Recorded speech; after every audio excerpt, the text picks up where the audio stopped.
자, 이제 거의 1년 전에 요한복음을 시작했는데 오늘이 요한복음 설교 마지막입니다. 오늘 살펴볼 말씀은 요한복음 21장, 예수님께서 부활하신 다음에 제자들에게 부활하신 예수님이 만나주시는 세 번째 사건입니다. 이 첫 번째, 두 번째는 예루살렘 근처에서 만나주셨고, 오늘 세 번째 만남은 갈릴리 지방에서 예수님이 제자들을 만나주시는 그런 장면입니다. 자, 마태복음 28장 10절에 보면 예수님께서 부활하시던 주일 새벽에 여인들이 무덤에 갔다가 예수님을 만나게 되죠. 그때 예수님께서 제자들에게 내가 갈릴리에서 너희를 만날 테니 갈릴리로 가서 기다려라, 이렇게 부탁하셨어요. 그래서 예수님의 제자들이 갈릴리로 가서 예수님 나타나기를 기다리고 있었던 것으로 생각됩니다. 부활하신 예수님을 기다리다가 이 기다림이 너무 오래돼 가지고 삶이 무료했는지, 아니면 예수님 만나기를 포기했는지 베드로가 나는 고기 잡으러 그냥 가야 되겠다, 이렇게 운을 띄우고 나니까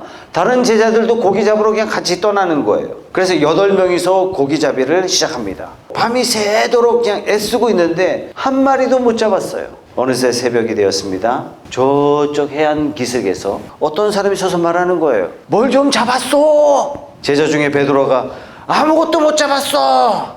다시 소리가 들리는 거예요. 배 오른쪽에 던져보시오. 제자들이 밤새도록 그물을 던져도 못 잡았지만 어떤 사람이 갑자기 나타나가지고 오른쪽에 던져보라 그래서 이 던져봤더니 물고기가 딸려오는데 도저히 배에 실을 수 없을 만큼 어마어마한 물고기가 잡혔습니다. 이때 요한복음을 기록한 요한이 그 중에 한 사람이었는데, 이 요한의 머릿속에 번개처럼 탁 스쳐 지나가는 사건이 떠올랐어요. 과거에 예수님께서 자기들을 처음 부르실 때 그 장면이 떠올랐어요. 그때도 베드로, 야고보, 요한이 밤새도록 고기를 잡으려고 했는데 한 마리도 못 잡았단 말이죠. 이때 당시에는 냉동 장치가 없었기 때문에 싱싱한 생선을 공급하려면 어떻게 해요? 밤새도록 고기를 잡아서 아침 새벽에 고기를 배달해야 돼요. 그래야 고기를 먹을 수 있단 말이죠. 이 중동 지역에서 밤새도록 허탕쳤기 때문에 그냥 포기하고 그물을 씻고 있는데, 아니 어떤 청년이 지나가다가 발걸음을 딱 멈추시고, 그분이 예수님이셨던 거죠. 이분이 다시 들어가서 오른쪽에 그물을 던져봐라, 이 이야기를 듣고 베드로가 속으로 어쩌면 가소롭게 생각하지 않았을까요? 아니 자기는 이 바닷가에서 잔뼈가 굵은 사람인데 바람이 눈에 보이지 않지만 바람을 느낄 수가 있고, 바람이 불 때 이 바람에는 고기가 어떻게, 저 바람에는 고기가 어떻게, 이 파도에는 고기가 어떻게 잡히는지 누구보다도 잘 아는 사람이, 본능적으로 느끼는 사람이 베드로인데, 이 베드로가 볼 때 난데없이 나타난 이 청년이 그물도 평생 한번 잡아본 경험이 없는 이 사람 같은데, 그럼에도 불구하고 베드로가 순종하게 됩니다. 웬일인지 순종해서 그물을 던져봤더니 놀랍게도 그물이 찢어질 정도로 고기가 잡혔어요. 이 과거의 사건이 요한의 머릿속에 번개처럼 지나가는 거예요. 7절 말씀 다 같이 한번 읽어보겠습니다. 7절. 예수가 사랑하시는 제자가, 이 누구예요? 요한이에요. 요한. 베드로에게 저분은 주님이시다 하고 말하였다. 시몬 베드로는 주님이시라는 말을 듣고서 벗었던 몸에다가 겉옷을 두르고 바다로 뛰어내렸다. 깨닫는 데는 요한이 빠르고 행동하는 데는 베드로가 빨랐던 것 같아요. 베드로가 헤엄을 쳐서라도 얼른 무트로 나가서 우리 주님을 만나보고 싶었던 거예요. 예수님께서 숯불을 피워놓고 빵도 준비하고 기다리셨습니다. 네가 잡은 생선을 좀 가져오너라. 그래서 제자들과 함께 식사하십니다. 12절에 굉장히 흥미있는 이야기가 나오죠. 12절. 예수께서 그들에게 말씀하셨다. 와서 아침을 먹어라. 제자들 가운데 아무도 감히 선생님은 누구십니까? 하고 묻는 사람이 없었다. 그가 주님이신 것을 알았기 때문이다. 제자들이 분명히 주님이심을 알았다 했어요. 그런데 아무도 누구신지 확인하지 못했습니다. 뭔가 자기들이 아는 주님과 다른 것 같아요. 분명히 주님이신데 그렇다고 해서 감히 물어볼 수 없는 어떤 위험, 어떤 다름, 이런 게 있었던 거예요. 부활하신 예수님을 만나는 장면 한번 여러분 생각해 보세요. 공통적인 게 있어요. 그게 뭐냐? 다 못 알아봤어요. 막달라 마리아에게 예수님이 처음 나타나셨는데 막달라 마리아도 예수님을 못 알아봤어요. 여러분 누가복음의 엠마오로 가는 두 제자 이야기 여러분 잘 아시죠? 십자가 사건 이후에 어떤 2명의 제자가 자기 스승이 죽었다고 실망하여 자기 고향 엠마오로 터벅터벅 걸어가고 있는데 벼랑간 한 분이 나타나셨어요. 말씀하시는 게 놀라운 거예요. 예수님이셨습니다. 이때도 두 제자가 예수님을 못 알아봤어요. 그래서 부활하신 예수님을 처음에 만난 사람들은 뭔가 예수님은 분명한데 뭔가 다른 위험을 느끼는 것 같습니다. 그러니까 전혀 다르게 느끼고 있는 거죠. 자, 우리가 죽고 난 다음에 부활하게 되면 우리가 어떤 몸을 갖게 될까? 오늘 말씀에 또 힌트를 우리에게 주시죠. 말하자면 어떤 위험, 어떤 영광, 어떤 그런 게 있는 거예요. 분명히 주님 같은데 완전히 다른 느낌. 이것이 바로 부활의 몸입니다. 우리가 과연 어떤 몸을 가지고 부활할까? 20살의 몸으로 부활할까요? 내가 가장 좋았을 때는 35살 때다. 그래서 자기가 가장 원하는 그때로 여러분 부활할까요? 아니면 죽는 그 순간에 80세면 80세 그 몸으로 부활할까요? 어떨 것 같아요, 여러분? 궁금하죠? 여러분, 몸이 없는 영혼은 그야말로 유령입니다. 엄격한 의미에서 유령은 인격체는 아닙니다. 그 사람의 존재는 분명히 영혼이에요. 그러나 영혼을 표시하려면 반드시 몸이 있어야 됩니다. 그러니까 몸과 영혼은 반드시 있어야 돼요. 여러분들이 가장 참 존경하고 위엄이 있는 그분이 늘 양복을 입고 다니셨는데 그런 모습을 평생 보다가 어느 날 갑자기 청바지에 청자켓을 입고 탁 나타났다. 그렇다고 해서 그분의 존재가 달라지는 건 아닙니다. 분위기는 확 바뀌었지만 그분의 인격은 여전히 그대로인 거예요. 어떤 사람이든 몸에 잘 맞는 옷을 입으면 참 예뻐 보이잖아요. 그죠? 얼굴에 맞게 몸에 맞게 옷을 잘 입는 사람들 보면 참 멋지다 이런 생각을 여러분 많이 하시잖아요. 아마 그래서 비싼 옷을 많이 원하는 것 같아요. 자기 몸에 딱 어울리는 옷을 입으면 좋다 이걸 넘어서 야 멋지다 여기까지 가는 거 아니겠습니까? 그러니까 우리가 부활할 때 하나님께서는 우리 영혼에 가장 맞는 가장 아름다운 가장 멋진 몸을 주실 것을 믿으시기 바랍니다. 아멘. 저는 결혼 전에 아내를 보고 홀딱 반했단 말이죠. 이렇게 이쁜 여자가 다 있나? 이렇게 예쁜 여자가 다 있나? 지금은 눈가에 잔주름이 자글자글하고 옛날에는 탱탱했던 그 피부 온데간데 없고 서글퍼질 때가 많습니다. 구원받은 사람은 나이가 들수록 속 사람은 아름다워져 가는데 겉 사람은 날마다 늙어갑니다. 그래서 사도 바울도 고린도후서 4장 16절에 이렇게 표현했어요. 다 같이 한번 읽어보죠. 시작. 그러므로 우리는 낙심하지 않습니다. 우리의 겉사람은 낡아가나 우리의 속사람은 날로 새로워집니다. 속사람은 날로 새로워지는데 겉사람은 날마다 어쩔 수가 없어요. 시간 앞에 어쩔 수가 없어요. 늙어간다는 그 자체가 서글픈 일이 아닐 수가 없습니다. 하지만 믿는 사람에게는 부활의 소망이 있는 것이 얼마나 감사한지 모릅니다. 장차 믿는 자는 아름다운 옷을 입을 것이며 모든 질병들이 다 떠나갈 것이며 내 몸에 있는 모든 한계를 극복하고 정말 하나님이 준비해 주신 가장 아름다운 몸, 세상에서 가장 멋진 몸, 이런 몸을 입을 수 있으리라는 것을 믿고 산다는 것이 이거 성도만이 가질 수 있는 축복이요 은혜가 아닌 수 없습니다. 사랑하는 성도 여러분, 몸의 보호를 믿으시고 언젠가 하나님께서 이런 아름다운 몸을 저와 여러분들에게 주실 것을 소망하며 사시는 그런 귀한 성도님들 되시기 바랍니다.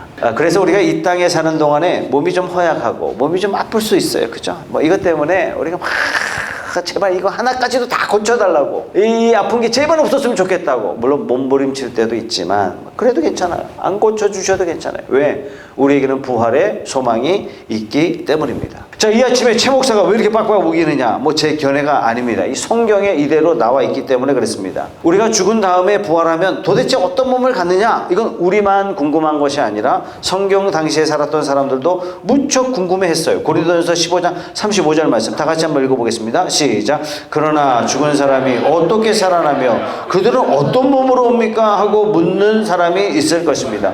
여러분도 그렇죠, 그죠? 저도 궁금한 게 있어요. 나중에 부활하게서 천국에 이렇게 간다면 도대체 천국에는 화장실이 있을까요, 없을까요? 이런 거. 천국에는 너무 좋은 과실이 많아서 먹고 배탈 나면 어떻게 될까요? 천국에는 배탈 납니까? 병원은 있을까? 이런 생각 많이 하잖아요. 이렇게 생각하다 보면 부활한다는 것 자체가 도저히 말이 안 되지 않나? 여기까지 가게 됩니다. 그래서 바울이 이렇게 생각하는 사람들을 위해서 이렇게 표현했어요. 36절의 말씀에 어리석은 사람이요. 다 같이 읽어보겠습니다. 시작. 어리석은 사람이요. 그대가 뿌리는 씨는 죽지 않고서는 살아나지 못합니다. 이거 굉장히 고상하게 번역한 표현이고요. 사실은요. 이 바보야. 이런 표현이에요. 이 바보 같은 게 이렇게 표현한 거예요. 하나님께서 각각의 씨앗에 상상할 수 없는 열매를 주셨어요. 각각의 씨앗의 고유한 몸, 고유한 열매를 하나님께서 부여하셨죠. 처가에 과수원이 크게 있었어요. 제가 결혼한 다음에 아마 추석 명절에 처가를 방문했는데 그때 나주배를 딱 꺼내 오시는데 세상에 이런 배 맛은 처음이에요. 지금까지 먹었던 배 맛, 야 맛있다 하고 먹었던 모든 배는 좀 더 맛있다가 아니라 그냥 맛 자체가 차원이 틀려요. 근데 배를 딱 깎아 먹으면 그 씨 뭉치가 있잖아요. 그죠? 이 씨 뭉치가 시큼하잖아요. 그죠? 하나님의 섭리예요. 짐승들이 씨까지 다 먹지 못하도록 먹고 시큼하니까 이게 뱉어내는 거예요. 땅바닥에. 그러니까 배나무가 자랄 수 있도록. 하나님 정말 지혜로우셔요. 씨 뭉치에 보면 씨가 손톱보다도 작은 새까만 씨가 나오지 않습니까? 이 땅에 태어나서 배나무를 단 한 번도 본 적이 없는 사람에게 요 씨를 딱 보여주면서 요게 나중에 배가 돼. 그러면 뭐라고 얘기해요? 에이 말도 안 돼. 어떻게 그죠? 지금 바울이 이 얘기를 하고 있는 겁니다. 하나의 씨가 땅에 떨어져 죽으면 나중에 열매가 되는데 도대체 씨 모양 보고 이 맛있는 배 모양을 상상할 수 없는 것처럼 우리 몸이 그렇게 된다는 얘기예요. 우리는 상상할 수 없지만 하나님께서는 우리에게 힌트를 주신 거예요. 배의 씨를 봐라. 그리고 배의 열매를 봐라. 이와 똑같다. 근데 이걸 상상할 수 못하니까 그런 상상하지 못하는 사람들에게 겨우 할 수 있는 말이 뭐예요? 아이고 어리석은 사람이요. 이렇게 표현하는 겁니다. 이 땅에서 죽는 몸이 씨요 부활한 몸이 열매다 하는 것입니다. 우리의 상상을 초월하는 거예요. 그래서 부활의 영광 이렇게 표현하게 되는 것입니다. 우리 부활의 몸은 마치 조그맣고 새까만 씨를 보고 배나무를 상상해 봐라 이렇게 말하는 것과 똑같은 거예요. 우리가 나중에 부활할 몸은 우리의 상상을 완전히 초월하게 될 것입니다. 우리의 상상을 초월할 정도로 아름답고 우리 상상을 초월할 정도로 영광스럽고. 그래서 바울은 42절 말씀에 다 같이 한번 읽어보죠. 시작. 죽은 사람의 부활도 이와 같습니다. 썩을 것으로 심었는데 썩지 않을 것으로 살아납니다. 비천한 것으로 심었는데 영광스러운 것으로 살아납니다. 약한 것으로 심었는데 강한 것으로 살아납니다. 자연적인 몸으로 심었는데 신령한 몸으로 살아납니다. 자연적인 몸이 있으면 신령한 몸도 있습니다. 예수님을 주님으로 영접한, 그래서 하나님의 자녀가 된 저와 여러분들에게는 이런 부활의 소망이 있습니다. 우리에게는 언젠가 우리를 괴롭히는 이 육체를 훌훌 벗어버리고 하나님께서 예비해 놓으신 영광스러운 아름다운 영적인 상상을 초월하는 영광스러운 몸을 저와 여러분들이 부여받게 되는 줄 믿으시는 소망의 아침이 되기를 바랍니다. 아멘. 자, 오늘 다시 본문으로 돌아오겠습니다. 자, 부활하신 예수님의 몸은 사람의 눈으로 볼 때, 지금 제자들의 눈으로 볼 때 예수님이신 것 같기는 같은데 전혀 다르신 영광스러운 몸. 어떻게 해요? 문을 잠궈놨는데 문을 뚫고 들어오셨어요. 유령인 줄 알았는데 부피도 있고 질량도 있어요. 시공간을 초월하신 영광스러운 몸을 입고 지금 제자들 앞에서 잡수시고 계신 거예요. 이 예수님께서 아침 식사를 준비하시면서 제자들과 함께 식사를 나누시면서 지금 베드로와 대화를 나누시고 계십니다. 지금 예수님이 베드로와 대화 나누는 대화의 초점은 이겁니다. 예수님께서 베드로에게 네가 나를 사랑하느냐 물으셨어요. 베드로는 내가 주님을 사랑하는지 주님이 아십니다. 그러자 예수님께서 그렇다면 네가 내 양떼를 먹여라 이렇게 말씀하셨어요. 이 똑같은 대화를 3번 하셨습니다. 우리말 번역은 다 같은 느낌과 다 같은 뜻으로 느껴지지만 원어로 본다면 상당히 다릅니다. 사랑, 아십니다, 먹여라. 이 단어들이 다 다른 단어로 쓰여졌단 말이죠. 사랑이란 단어도 아가페 들어보셨죠? 그죠? 아가페. 필로스 들어보셨죠? 에로스 다 들어보셨죠? 아가페는 신적인 절대적인 사랑을 표현합니다. 자, 필로스는 부모의 한량없는 사랑을 표현해요. 에로스는요, 남녀간의 뜨거운 사랑, 에로스로 표현합니다. 자, 주님께서 베드로에게 네가 나를 아가페 하느냐 물으셨을 때 베드로가 제가 주님을 필로스 합니다. 즉 인간적으로 제가 주님을 사랑하는 줄 주님이 아십니다. 이렇게 대답했어요. 그래서 두 번째, 네가 나를 아가페 하느냐라고 두 번째 예수님이 이렇게 물으셨고 베드로가 두 번째 대답에도 예, 제가 필로스 합니다. 마지막 세 번째 예수님께서 베드로에게 네가 나를 필로스 하느냐 단어를 바꾸셨어요.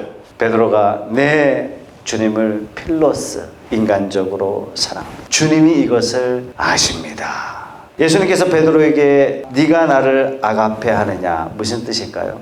하나님이 우리를 무조건적으로 절대적으로 내가 실수해도 내가 죄 가운데 있어도 어떤 일이 있어도 우리를 사랑하시는 그 사랑으로 베드로야 네가 나를 그렇게 사랑하느냐. 그러나 베드로는 감히 대답을 못했어요. 제가 그런 하나님의 사랑으로 사랑하지는 못하지만 인간적인 최선의 사랑은 제가 가지고 있습니다. 여러분 요즘에 이혼자를 위한 프로그램들이 막 성황리에 인기를 누리고 있어요. 그만큼 이혼자가 많다는 그런 반증이죠. 이제 과거와 달리 이혼을 좀 대수롭지 않게 생각하는 그런 경향이 요즘 있습니다. 자, 이혼을 했거나 이혼을 준비 중인 이런 사람들이 처음에 결혼할 때 사랑 없이 결혼했을까요? 아니요. 처음에 이들이 결혼할 때는 누구보다도 열정적으로 누구보다도 헌신적인 그런 사랑을 다 하겠다는 각오를 가지고 사랑하지 않았겠습니까? 외적으로 본다면 에로스 사랑이 가장 뜨겁고 가장 헌신적이고 가장 열정적이고 가장 사랑처럼 보이지만 에로스 사랑이야말로 조건 안 맞으면 단박에 깨지는 게 에로스 사랑이에요. 반면에 필로스 사랑은요, 아무리 삶이 고달플지라도 아무리 상황이 안타까울지라도 아무리 자식이 미울지라도 아무리 자식이 증오스러울지라도 가슴을 칠지언정 부모가 자식을 버리는 그런 일은 없습니다. 에로스 사랑보다 필로스 사랑이 더 강렬한 사랑이죠. 이 필로스 사랑으로 베드로는 실패했습니다. 베드로는 예수님을 사랑했어요. 그래서 베드로는 배와 그물을 버려두고 예수님을 따랐다. 여러분 가운데 직업 버리고 예수님 따르겠습니다. 그런 사람 몇 있습니까? 요즘도 찾기 힘듭니다. 그러나 십자가 모진 고통 중에 있을 때 베드로는 예수님을 3번 부인했습니다. 우리 주님은 그럼에도 불구하고 베드로를 사랑하셨어요. 이것이 아가페 사랑입니다. 사랑하기로 한번 결정하면 상대가 아무리 죽을 쓰고 배반한다 할지라도 그 사랑을 포기하지 않는 것. 그냥 말로만 사랑한 것이 아니라 베드로가 일생 감당해야 될 하나님을 배반한 저주의 그 인생에 대해서 예수님은 그 저주를 대신 감당하셨어요. 이것이 아가페 사랑입니다. 베드로는 자기가 할 수 있는 최선의 사랑 필로스로 사랑했지만 실수가 뻔히 보이는 부족한 사랑이지만 주님은 3번이나 실패한 베드로를 찾아오셔서 3번 부인한 베드로를 이렇게 위로하십니다. 네가 나를 아가페 하느냐? 나는 여전히 너를 아가페 한단다. 3번이나 배신자의 자리에서 눈물을 흘릴 수밖에 없었던 베드로를 찾아와서 베드로야, 내가 너를 여전히 아가페 한단다. 내가 너를 변함없이 사랑한다. 베드로의 상처를 싸매주시고 격려해 주시고 계신 겁니다. 주님은 이런 베드로를 통해서 주님의 몸된 교회를 세우셨습니다. 이런 베드로를 주님께서는 회복시키시고 교회의 반석이 되게 하셨습니다. 우리 가끔 그런 생각 하잖아요. 나 같은 사람이 주님의 일을 한다고, 나 같은 사람이 무슨 주님의 영광스러운 사명을 감당한다고. 우리는 실패할 때마다 자책합니다. 아유, 목사님 저 같은 사람은 안 돼요. 그러나 주님은 여전히 우리를 사랑하십니다. 가끔 어떤 성도님이 이런 질문하세요. 목사님, 이런 죄도 하나님 용서하실까요? 당연하죠. 우리는 사랑한다고 말하지만 그 사람의 태도를 보고 금방 식어버리기도 합니다. 우리 주님은 그런 분이 아니세요. 절대적인 사랑을 우리에게 부어주시는 분이 우리 주님인 줄 믿으시기 바랍니다. 환경이나 여건이 되지 못하면 사랑할 수 없는 그런 사랑이 아닙니다. 절대 불변의 사랑을 저와 여러분들에게 부어주시는 줄 믿으시기 바랍니다. 예수님이 체포당하실 때 두려워서 멀찍이 따라가다가 베드로를 향해서 꼬마 여자애가 너도 예수 제자 아니야? 이 말에 그냥 화들짝 놀래가지고 나 아니야 나 예수 몰라. 그러면 예수를 저주까지 했다 그랬어요. 3번이나 배반했습니다. 이 사건 때문에 누가복음에 보면 베드로가 바깥에 나가서 엉엉 울었다 그랬어요. 몹시 울었다 성경은 표현하지만 이 원어적인 표현을 그대로 해석하면 몸부림치면서 격렬하게 엉엉 울었다. 이렇게 해석해야 제대로 된 번역입니다. 베드로는 누구보다도 자기 자신을 잘 알았어요.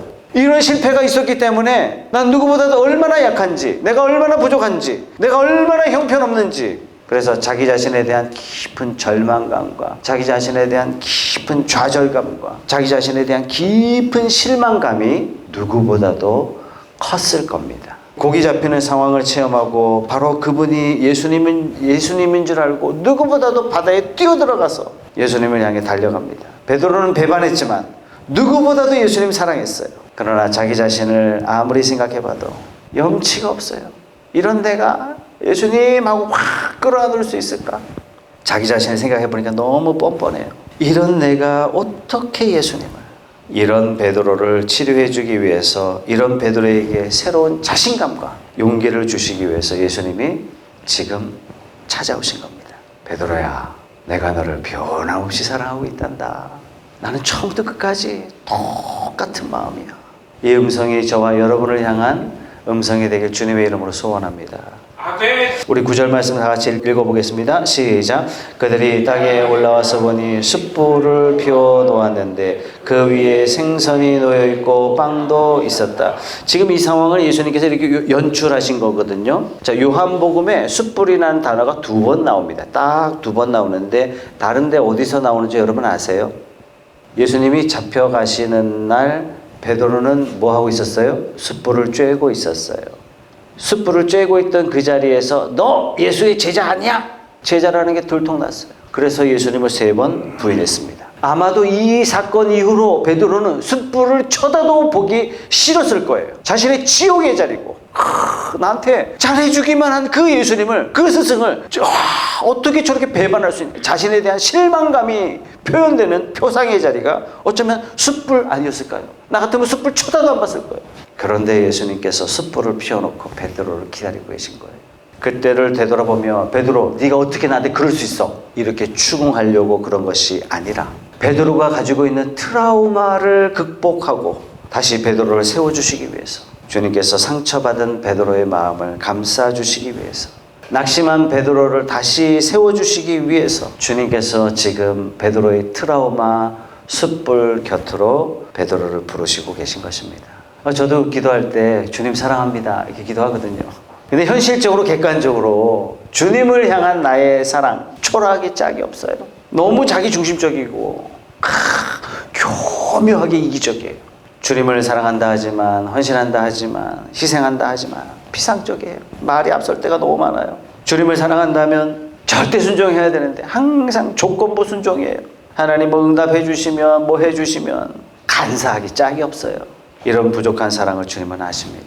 이런 연약한 베드로를, 이런 연약한 저를, 이런 연약하고 나약한 저와 여러분을 일으켜 주시고 격려해 주시기 위해서 3번이나 우리에게 물으시는 거예요. 네가 나를 사랑하느냐? 주님은 변함없는 아가페 사랑으로 베드로를 사랑하고 계심을 이렇게 표현하셨어요. 내 양떼를 먹여라. 처참한 실패자의 모습인데, 처절한 배신자의 모습인데, 그 사람에게 주님은 가장 중요한 사명을, 변함없는 신뢰와 변함없는 사랑으로 다시 사명을 주시는 겁니다. 내 양떼를 먹여라. 여러분, 가장 신뢰할 만한 사람에게 주어야 되는 게 아니겠습니까? 성도 여러분, 내 양떼를 먹여라 하시는 이 주님의 음성, 내 양떼를 먹여라 하시는 이 주님의 위로의 말씀, 격려의 말씀, 여러분의 것이 되기를 주님의 이름으로 소원합니다. 사람들은 용서하지 않죠. 한 번 실수를 절대로 잊지 않아요. 한 번 틀어진 관계 회복 거의 안 됩니다. 이런 세상에 교회가 세워지고, 사랑치 못하는 사람이 사랑하게 되고, 용서치 못하는 사람이 용서하게 되는 사람, 용서하는 사람이 될 수 있도록 오늘 예수님께서 3번이나 부인한 베드로를 찾아오셔서 3번이나 주님의 사랑을 확인시켜 주시고 일으켜 세워주시고 사명을 주십니다. 내 양떼를 먹여라. 내 양떼를 먹여라. 그리고 베드로에 관한 이런 예언의 말씀을 해주셨어요. 18절 말씀, 19절 말씀인데요. 제가 읽어볼게요. 내가 진정으로 네게 말한다. 네가 젊어서는 스스로 띠를 띠고 네가 가고 싶은 곳을 다녔으나 네가 늙어서는 남들이 내 발을 벌리고 너를 묶어서 네가 바라지 않는 곳으로 너를 끌고 갈 것이다. 예수께서 이렇게 말씀하신 것은 베드로가 어떤 죽음으로 하나님께 영광을 돌릴 것인가를 암시하신 것이다. 여러분, 예수님께서는 베드로에게 내 양을 먹이라 이렇게 말씀하시고 베드로가 순교할 것을 예언하셨어요. 지금 주님의 말씀을 베드로는 어떻게 들었을까요? 내가 이렇게 비참하게 끔찍하게 죽는다고 이렇게 두려워했을까요? 저는 아니라고 생각합니다. 하나님을 배반하고 죽은 자로서 쓸쓸하게 죽어가는 모습이 아니라 하나님을 위하여, 주님을 위하여 영광스럽게 죽을 수 있는 길이 열렸다. 베드로는 어쩌면 굉장히 기뻐했을 거예요. 가슴이 벅찼을 거예요. 그래서 성경은 정리하고 있지 않습니까? 베드로가 어떤 죽음으로 하나님께 영광 돌릴 것이라는 것을 암시하신 것이다. 예수님을 3번이나 배반했던 베드로, 베드로는 아마도 3번이나 배신했던 나를 찾아와 주시고 다시 사역을 주시고 더더군다나 주님의 영광을 위해서 순교할 수 있는 이런 특권을 주시다니 너무 감사하다.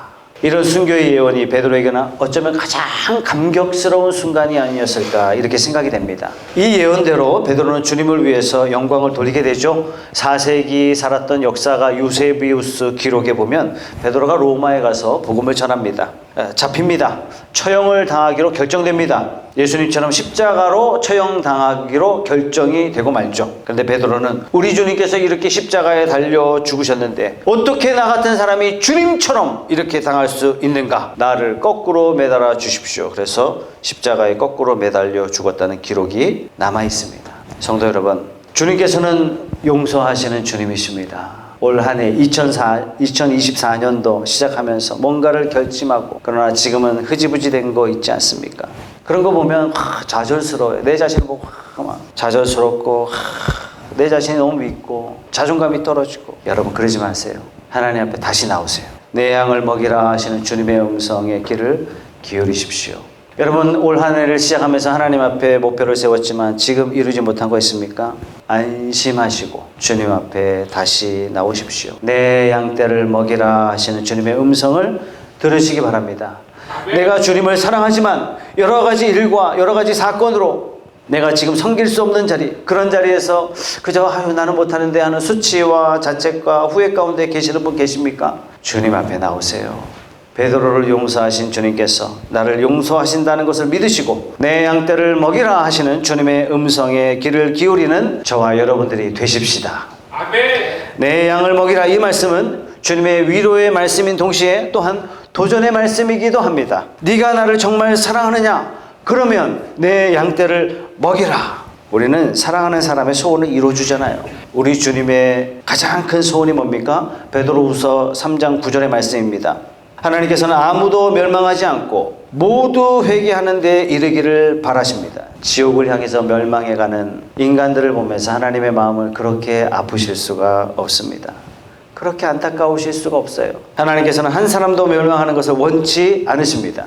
주님을 사랑하면 이 구원 사역에 반드시 동참할 수밖에 없어요. 마태복음 28장 말씀에 보면 우리에게 사명을 주셨습니다. 너희는 가서 세례를 주고 가르쳐서 제자 만들어라. 주님께서 우리에게 당부하신 마지막 소원의 말씀입니다. 정말 주님을 사랑한다면 제자 만드는 사역에 우리가 동참하지 않을 수 없어요. 주님을 사랑하시는 성도 여러분, VIP를 꼭 선정하시고 여러분 목장에 꼭 초대하시고 여러분과 함께 기쁨 가운데 예배하는 그런 날이 오기를 소원하시고 기도하시는 여러분들 되시기 바랍니다. 아멘. 여러분이 예수님이 영접해서 하나님의 자녀가 되었으면 하나님의 특별한 섭리와 관심과 사랑이 여러분에게 있는 줄 꼭 믿으시기 바랍니다. 아멘. 이 하나님의 섭리의 손에 쥐어진 여러분의 운명 가운데 우연이라는 건 단 하나도 없어요. 자, 그렇다면 지금 여러분들이 만나는 축복도 하나님이 주신 것이고 고난도 하나님의 섭리 가운데 이것도 하나님이 나를 사랑하셔서 허락하신 것이구나 뿐만 아니라 여러분을 위하여 천국을 준비해 주시고 있다는 천국의 소망 가운데 여러분에게 주신 소명을 발견하셔서 양을 먹이는 사역에 다 동참하셔서 하나님의 귀한 성도, 주님이 기뻐하시는 성도 다 되시길 주님의 이름으로 소원합니다. 아멘.